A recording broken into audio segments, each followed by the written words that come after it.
Hello and welcome to the another episode of MedSynapse podcast, where we connect over 1.5 million healthcare professionals worldwide to share their knowledge and insights. I am Dr. Simran, your host for today's episode. Let me start with a fact. Did you know that obstructive sleep apnea or OSA affects nearly 1 billion people globally, yet remains underdiagnosed? OSA is not just a sleep disorder, it's a serious health condition that can have profound effects on our overall well-being. Today, we have privilege of speaking with Dr. Anupam Kanodia, an accomplished sleep apnea surgeon, ENT and head and neck specialist, and dedicated researcher in the field of public health.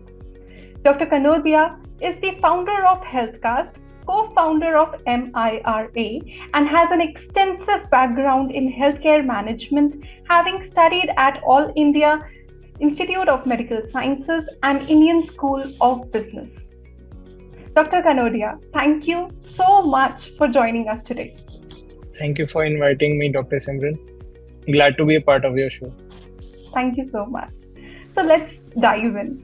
To start with, can you please explain to our listeners what exactly is obstructive sleep apnea? So, Dr. Simran, it's a self-explanatory term. Obstructive means something getting obstructed. Sleep means something that is happening during sleep. And apnea, as most of our viewers will already know, is a term to indicate choking or stoppage of breathing. So, in simple terms, elaborating on those three words, obstructive sleep apnea means your breathing gets stopped or choked when you are sleeping. And this choking happens because of a mechanical obstruction, which usually occurs at the level of your throat. It is not something central in origin, it is something mechanical and it's an obstruction. So, that is where we ENTs come in, because we deal with ear, nose and throat region.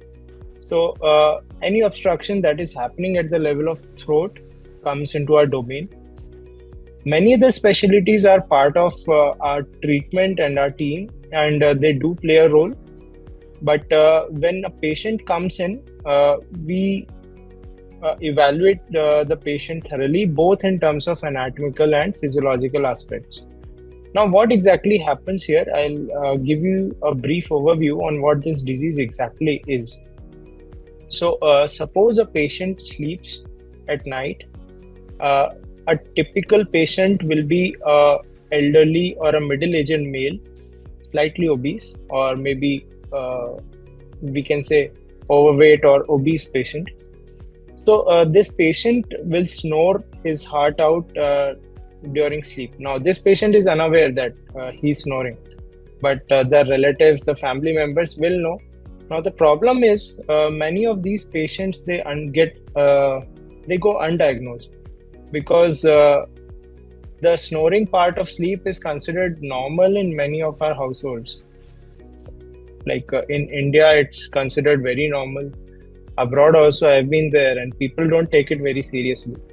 Now, what you need to understand is breathing does not produce noise.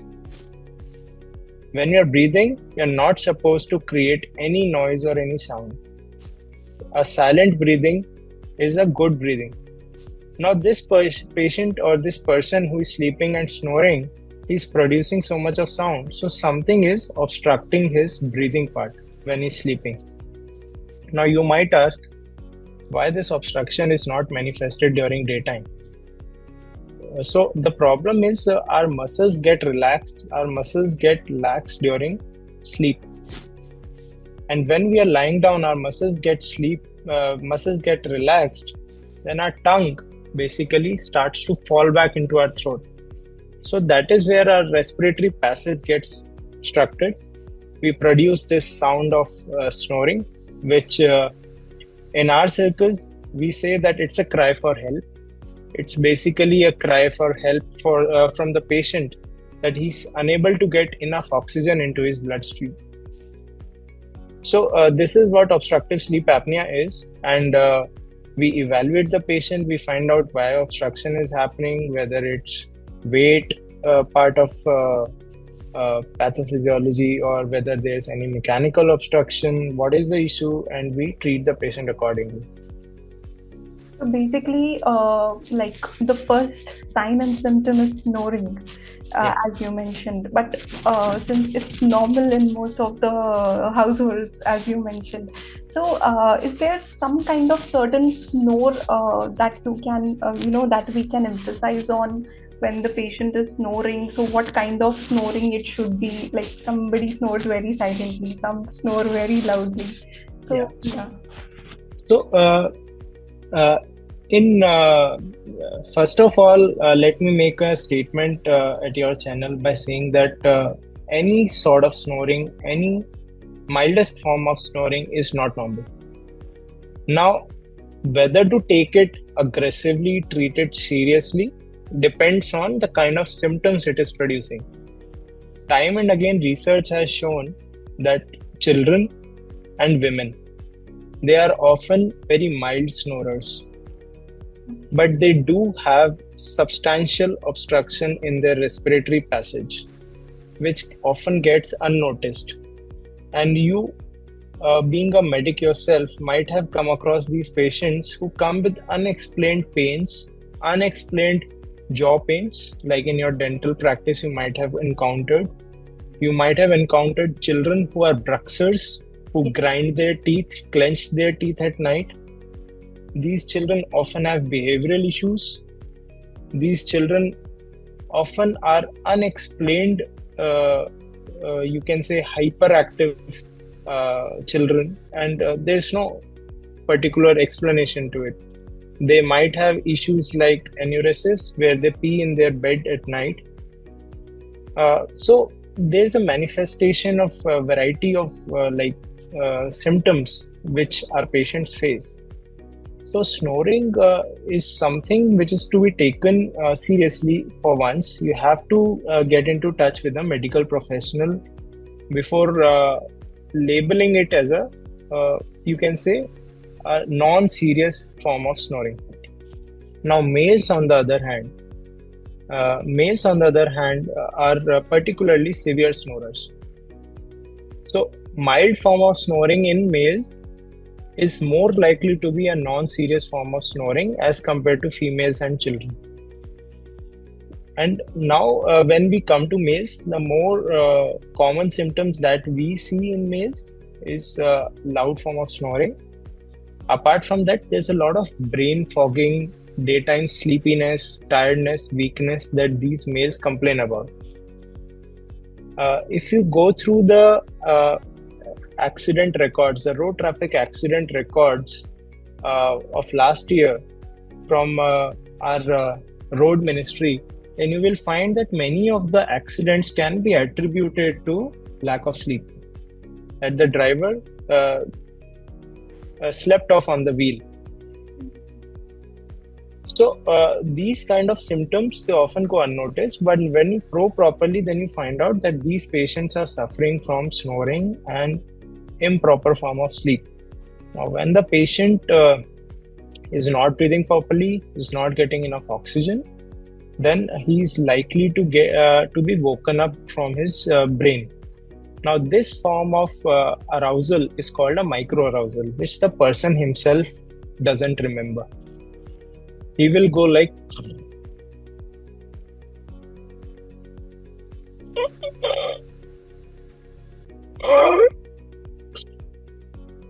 so if you follow a patient properly, you will see that this snoring converts to a spell of choking, and then it gets restarted by snoring again. So this choking spell is called an apnea spell, where breathing gets completely stopped. Your brain has come into play and has woken you up, has given you a micro arousal, and then you have started breathing again, though again you are snoring. So what happens is your continuity of sleep gets broken. This is called sleep fragmentation. Now this takes away the freshness that you are going to get from your sleep. Definitely, because if someone keeps on snoring, the brain is always active because it's giving again and again those arousals Yeah, in order to not to let the patient go into that phase wherein he's unable to breathe. So that is yeah. very, yes. So sleep is something wherein you build one layer after the other. So to reach deeper forms of sleep, you have to go through stage 1, 2, 3, and then deep form of REM sleep. Okay. The moment you get aroused, the moment you get woken up, you have to start from step 1 again. So these patients, they are unable to get to the deep form of sleep, which refreshes your mind and body. And this is the reason why these patients are chronically tired and they often feel sleepy. They might sleep off on the wheel itself while driving. So in India, we have policies in place which makes it mandatory for air pilots to go through this screening of sleep testing of OSA. However, our associations are pushing for all heavy vehicle drivers like truck drivers to also undergo this mandatory screening wherein they need to fill up some questions and go through a medical checkup wherein they must be found out if they are sufferers of OSA. So again, snoring is of different, coming back to your main question, snoring is of multiple types, and every sort of snoring is to be taken into account, get it evaluated from a medical professional, because you might be suffering from other symptoms and your snoring part might be mild, but a loud form of snoring is definitely a red flag and has to be evaluated thoroughly. And especially the snoring with choking spells, it's a red flag. These patients are at risk of all sorts of diseases. So OSA can often be mistaken for simple snoring, but as you have highlighted, it's much more serious. Yeah. So if you are a train traveler, or if you have traveled nighttime during your train journeys, you must have come across people who snore and don't let the whole compartment sleep. So it's that common, and research says that about 1 in 4 people in India are suffering from this problem, and 1 in 8 in the world. So that is where the figure of 1 billion comes from, because we are 8 billion people on the planet and 1 billion people are sufferers. And if you just consider snorers, so half of the snorers are OSA patients and half of the snorers are non-serious snorers, which are called primary snorers. So about 1 billion more people are primary snorers. So 2 billion people are snorers on this planet. 1 billion people are sufferers from obstructive sleep apnea.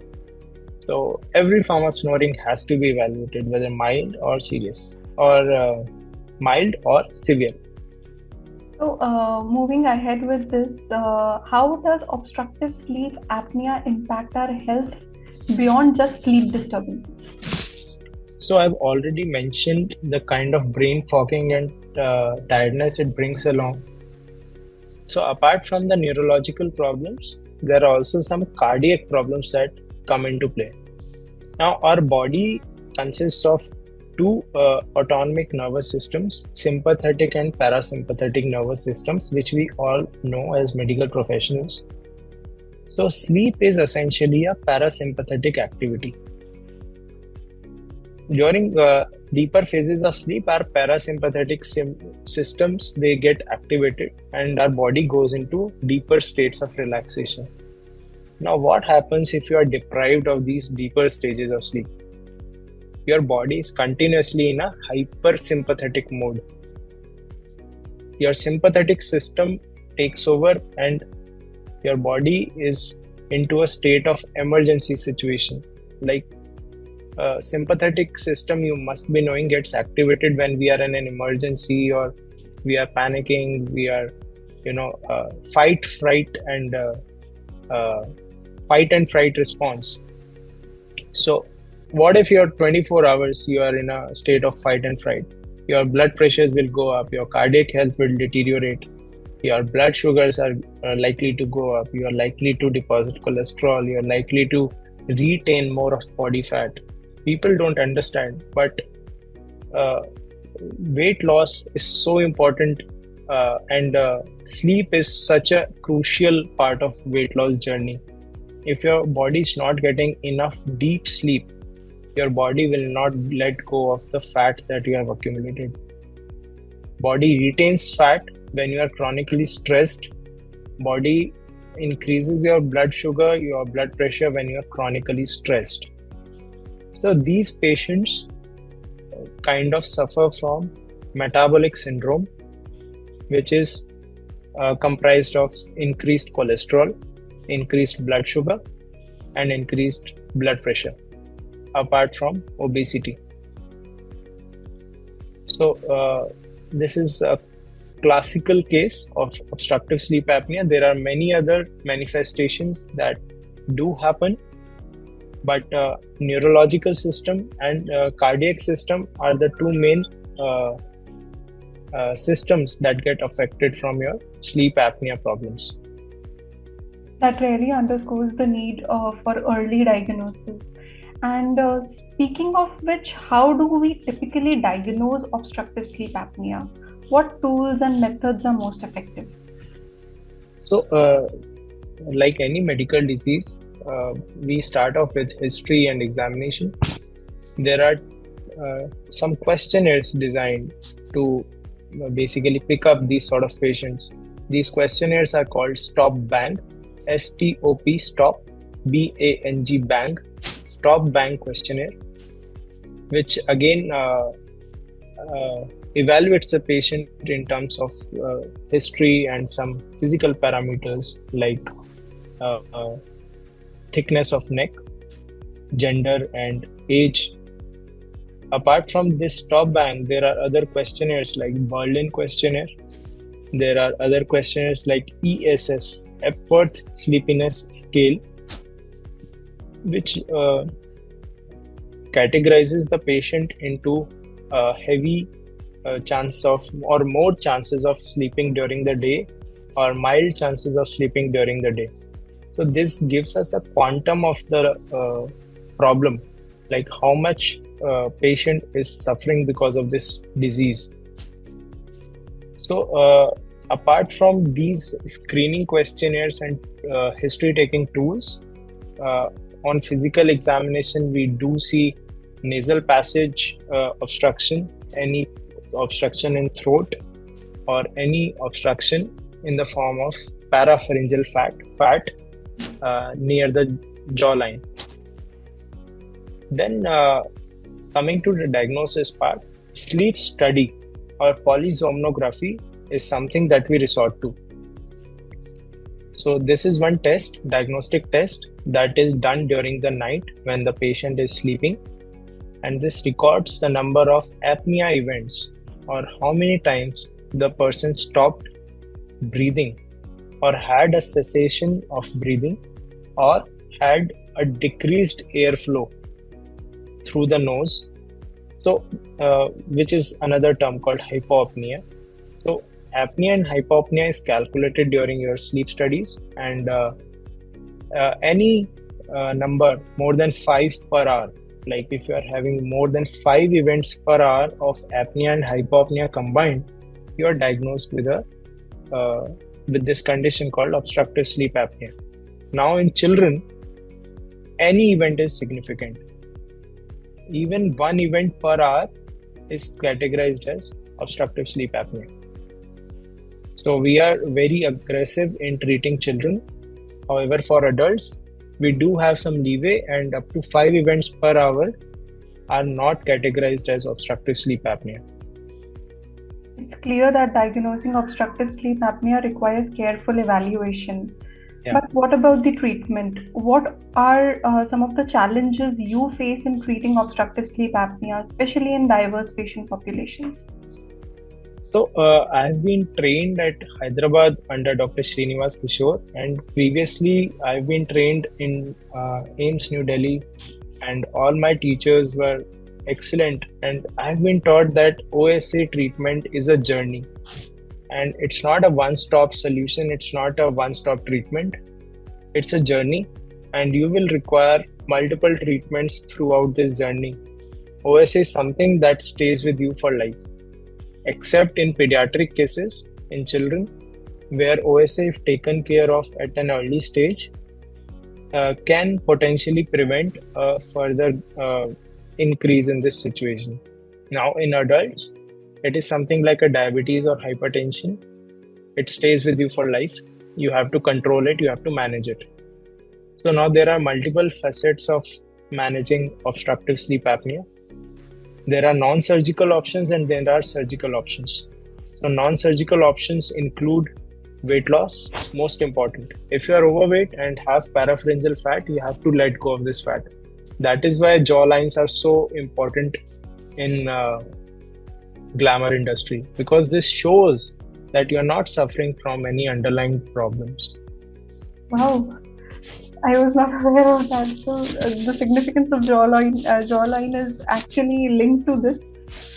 Yeah. So evolution-wise, we all have been wired. We all have been trained in our subconscious minds to be attracted to individuals who have a good-looking jawline, because that shows they are not having these underlying problems.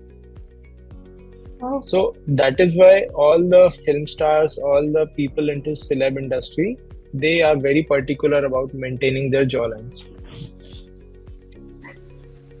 Yeah. So first is weight loss. We have to let go of the fat that is accumulated here. Double chins and all the fluffy fat here is a strict no-no. We have to manage it. Second is a dental aspect. If your dental crowding or dental misalignment is there, you being a medic, you being a dentist will know how much strain it puts on your tongue.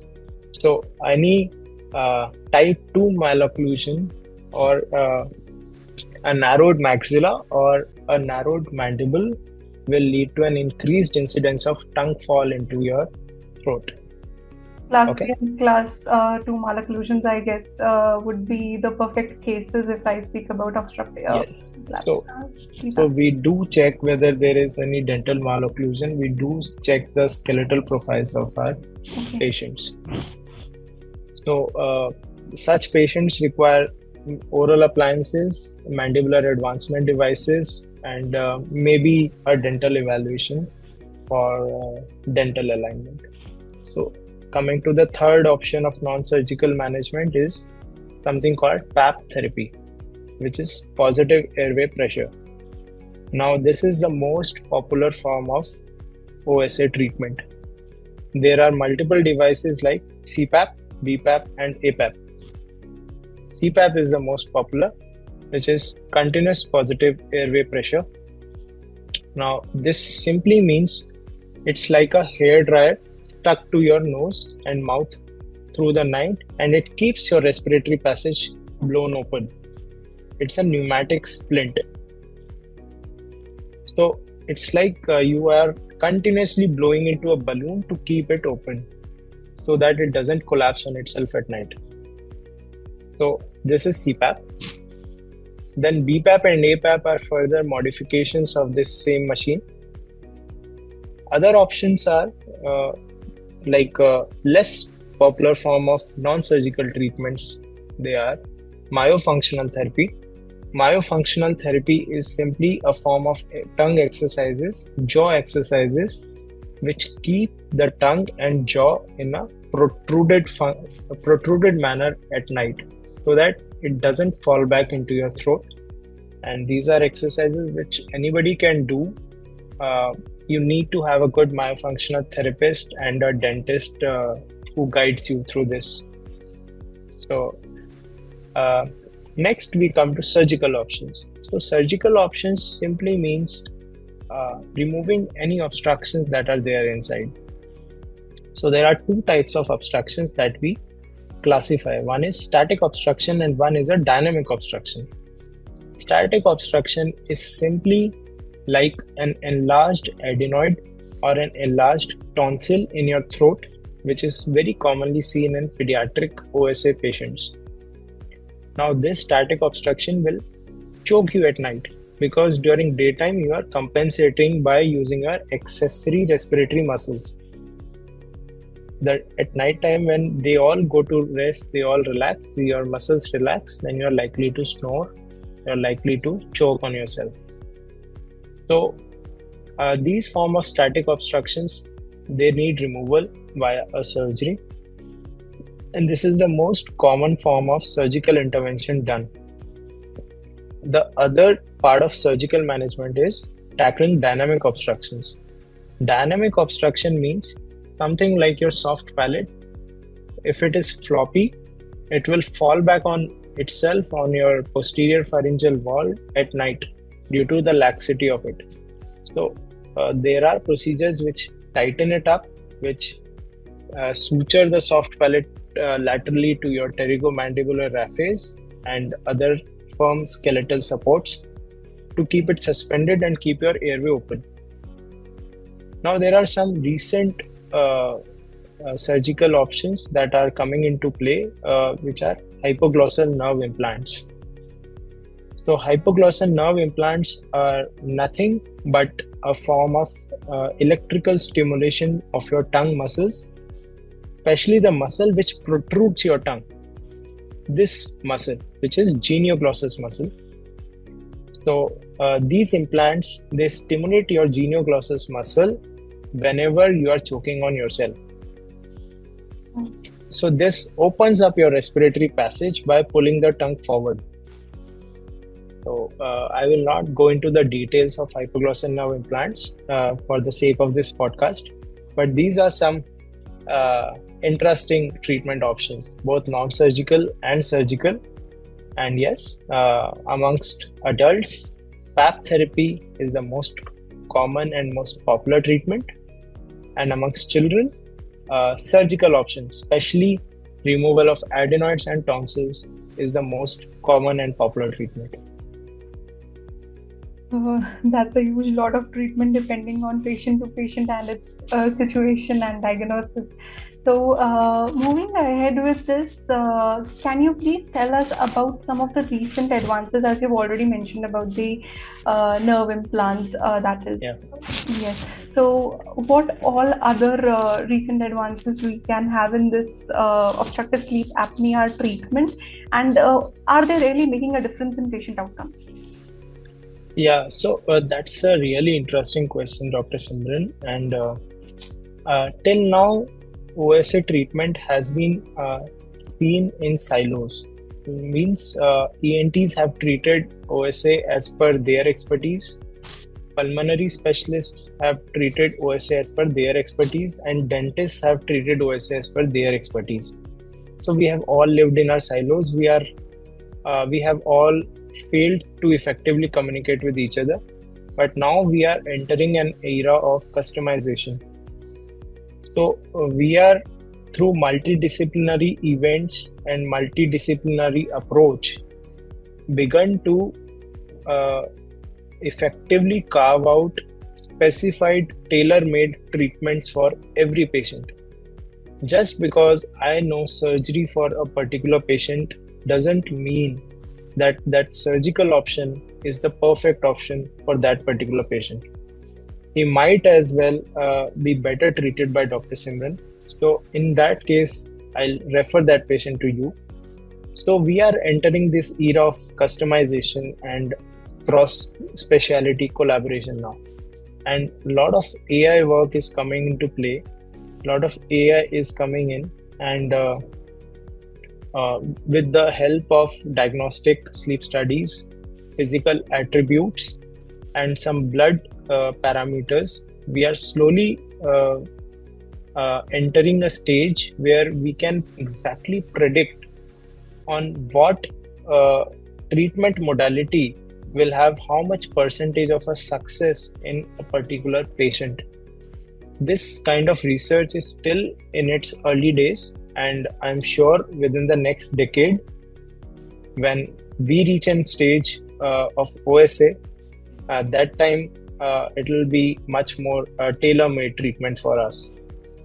So We are still in our young days, and I really hope we escape that mid-age OSA problem.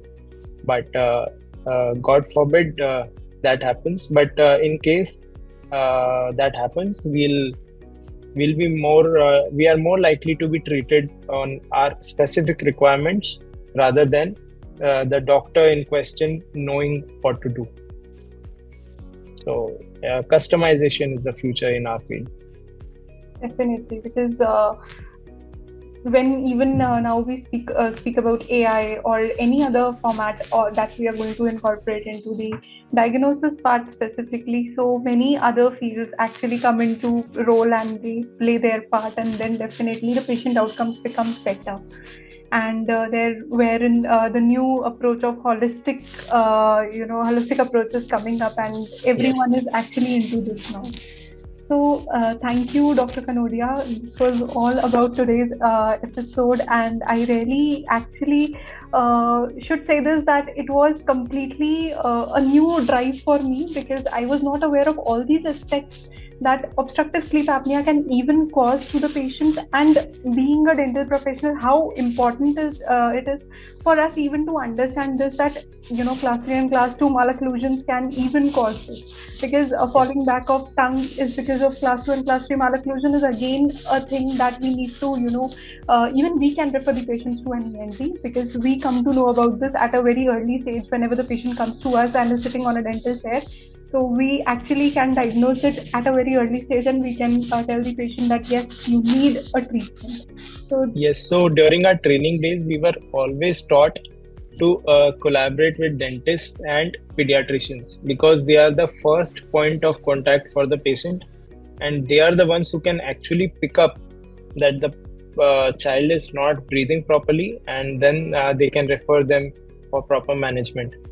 So pediatricians and dentists are the first points of contact for any child, and even for adults. Medicine practitioner, a family medicine person, and dentist. They are the first points of contact.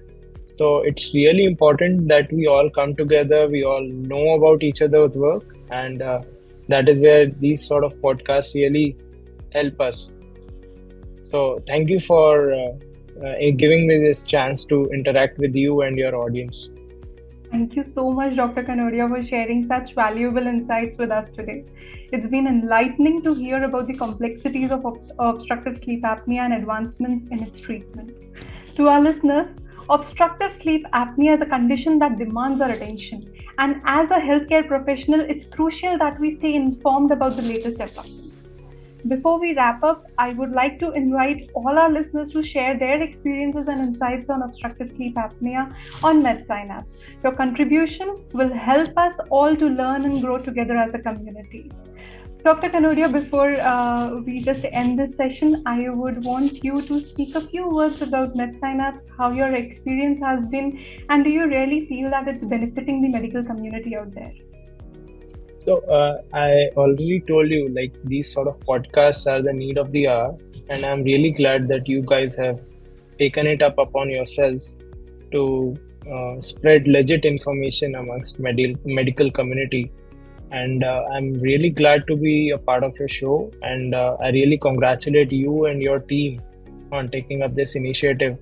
Having been a part of a team myself, having founded such a channel myself, I know the kind of challenges involved, and I'm sure you guys have done a lot of work, a lot of hard work to reach a number of 1.5 million. That's a great number, and I wish you all the best, and I wish all your audience members, all your viewers, all the best.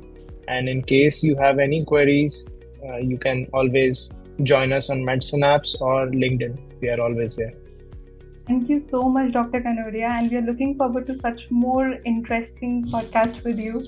And to our audiences, if you are a healthcare professional who would like to voice your insights or join us in future episodes, please contact us through MedSynapse. We would love to hear you and your invaluable perspectives in our discussions. Thank you again, Dr. Kanodia, for joining us today, and thank you to our audiences for tuning in. Until next time, stay informed and stay connected.